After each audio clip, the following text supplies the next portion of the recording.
Nursery culture ఎప్పుడు start అయిందంటే ఇప్పుడు వరకు ఏంటంటే రైతులు విత్తనాలు కొనుక్కొని వాళ్ళ సొంత పొలంలో దగ్గర చెట్టు కింద ఎక్కడన్నా ఒక పాదులు దూకొని నర్సరీ రైజ్ చేసుకొని వాళ్ళు పంటకి వెళ్తారు.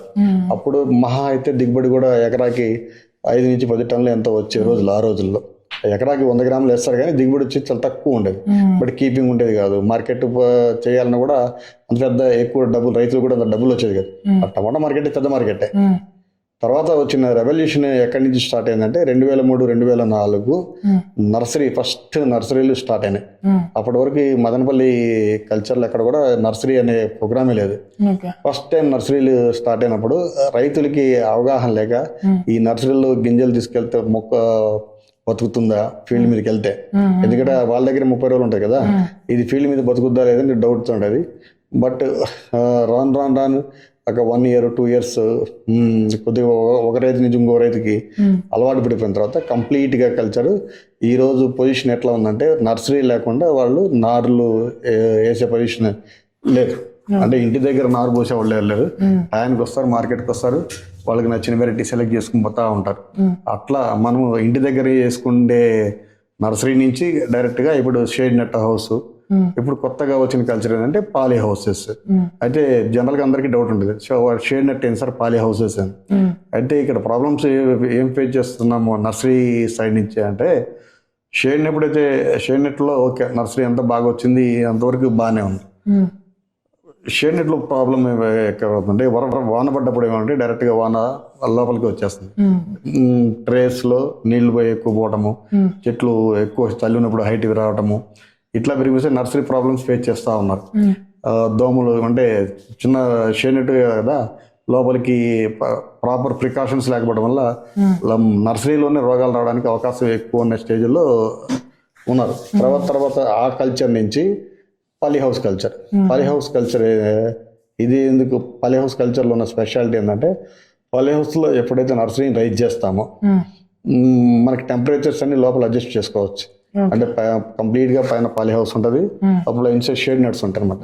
అంటే పైన పాలిఫిల్మ్ కింద షేడ్ అంటే 50% షేడ్ 80% షేడ్ అంటే జనరల్గా ఐడియా ఉండకపోవచ్చు చాలా మందికి. ఇది మనకి ఎంత టెంపరేచర్ కావాలంటే అంత టెంపరేచర్ సెట్ చేసుకోవడానికి పైన షేడ్ నెట్లు వేసుకుంటా ఉంటాము. దానివల్ల మొక్కకి ఏంటంటే మనకి ఏ టైంకి దానికి ఎంత టెంపరేచర్లో మొక్క ఉండాలని పెంచాలనేది మనకి ఐడియా ఉంటుంది. బట్ ఆ విధంగా మనం షేడ్ నెట్లో చేయలేము, అది ఓన్లీ పాలీ హౌస్లోనే జరుగుద్ది. రెండో అడ్వాంటేజ్ ఏంటంటే చుట్టూ కంప్లీట్గా పాలీహౌస్ మనం కంప్లీట్ కవర్ చేసుకుంటాం కాబట్టి ఇన్సెక్టిసైడ్స్ లోపల రాకుండా ఒక అవకాశం ఎక్కువ ఉంటుంది. దాని సెకండ్ స్టేజ్ దోమలు వస్తాయి. ఇప్పుడు తెల్లదోమ ఇవన్నీ ఉన్నాయి కదా, ఆ దోమలు ట్రిప్స్ మైట్స్ ఇవన్నీ కూడా వైరస్ ని అటాక్ చేసే వెక్టార్స్ ఇవన్నీ కూడా. సో ఎప్పుడైతే అవాయిడ్ అయిపోతే మొక్క హెల్దీగా నర్సరీలో అంటే మన పాలీ హౌస్ లో బాగా పడడానికి అవకాశం ఉంటుంది. ఫస్ట్ కల్చర్ బాగుంది, షేడ్ నెట్ కల్చర్ చాలా బాగుంది. దాని తర్వాత అప్డేటెడ్ వర్షన్ ఏంటంటే పాలీ హౌస్. అది వర్షాలు ఎక్కువ వచ్చినా తక్కువ వచ్చినా కూడా మనకి షేడ్ నెట్ లో హెల్దీగా ఉంటుంది కాబట్టి రైతులు ఇప్పుడు కొద్దిగా షేడ్ నెట్ లో నార్లు తీసుకోవడానికి బాగా అలవాటు పడ్డాడు. At the same time poly house maintain చేసుకున్న ఓనర్లకు కూడా వర్షం వచ్చింది గబాలను పరిగెత్తాల్సిన అవసరం లేదు. ఇంతకుముందు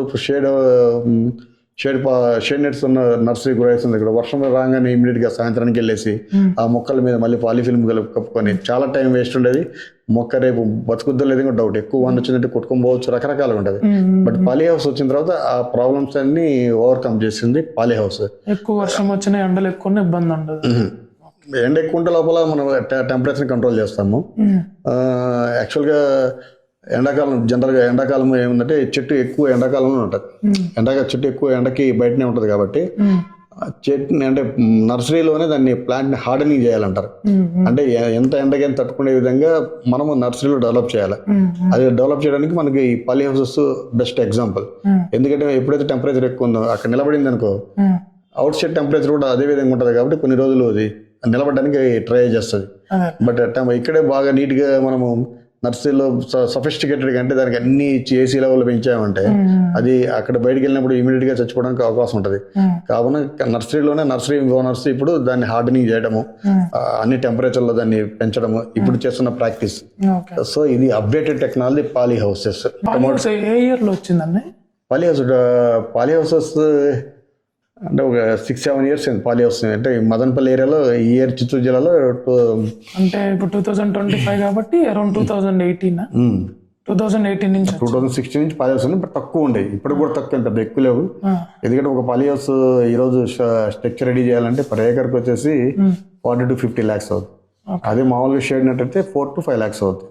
సో 100 మనకి 10 times డిఫరెన్స్ ఉంటుంది. కాబట్టి జనరల్గా చిన్న చిన్న రైతులు అంటే నర్సరీ వాళ్ళకి షేడ్ నెట్ హౌస్ అయితే చాలా ఈజీగా ఉంటుంది. పాలీ హౌస్ మెయింటెనెన్స్ ఎక్కువ ఉంటుంది, దాని తగ్గట్టు మెయింటెనెన్స్ కూడా ఉంటుంది పాలీ హౌస్. కాకపోతే నారు హెల్దీగా మార్కెట్ని ప్రమోట్ చేయడానికి ఈజీగా ఉంటాయి. అంటే వర్షాలు ఎక్కువ వచ్చినా ఎండ ఎక్కువ వచ్చినా కూడా ధైర్యంగా నర్సరీ పాలీ హౌస్ ఉన్నది హ్యాపీగా ఉండొచ్చు, పెద్ద ఇబ్బంది ఉండదు. దీంట్లో ఉన్న టార్గెట్ అంటే రైతుకి మంచి నారు ఇవ్వడమే నర్సరీ ఓనర్స్ ఛాలెంజ్. కాబట్టి ఎప్పటికప్పుడు వాళ్ళు కూడా అప్డేట్ అవుతున్నారు, ఫార్మర్కి మంచి మంచి నార్లు ఇవ్వడం జరుగుతుంది. రైతు ఏమన్నా కనుక్కోగలుగుతాడా ఈ నారు హెల్దీగా ఉంది, ఏమన్నా ఫ్యాక్టర్స్ ఉన్నాయా ఈ నారు హెల్దీగా ఉందని చెప్పడానికి? ఖచ్చితంగా వెళ్ళినప్పుడు మనం ట్రే చూసినప్పుడు మొక్కలను యూనిఫామిటీ ఉంటుంది, స్టెమ్ దాన్ని దృఢంగా ఉంటుంది. అంటే ప్లాంట్ హెల్దీగా రైతుకి అర్థమవుద్ది. ఎందుకంటే రైతు ఎప్పుడు 24 hours పొలాల్లో ఉంటాడు కాబట్టి ఆ టొమాటో హెల్దీ ఎట్లా ఉంటుంది, నాన్ హెల్దీ ఎట్లా ఉంటుంది మీకు అర్థమైపోతుంది. అంటే సమ్ టైమ్స్ నర్సరీలోనే టమాటా లీఫ్ మైనర్ అంటారు, అంటే పాంపొడ తెగులు, అది రసం పిలిచే పురుగులు, అంటే ఆకులు ముడుచుకోవటం, ఇట్లాంటివి ఉంటాయి. అవన్నీ ప్రోటోకాల్స్ అన్ని నర్సరీలో మెయింటైన్ చేయాలి. ఎప్పటికెప్పుడు దానికి స్ప్రేయింగ్స్ ఇచ్చుకుంటూ దాన్ని హెల్దీగా రెడీ చేసి పంపించడం నర్సరీ ఓనర్స్ బాధ్యత. ఇది నర్సరీ స్టోరీ. అంటే ఎక్కడి నుంచి మనం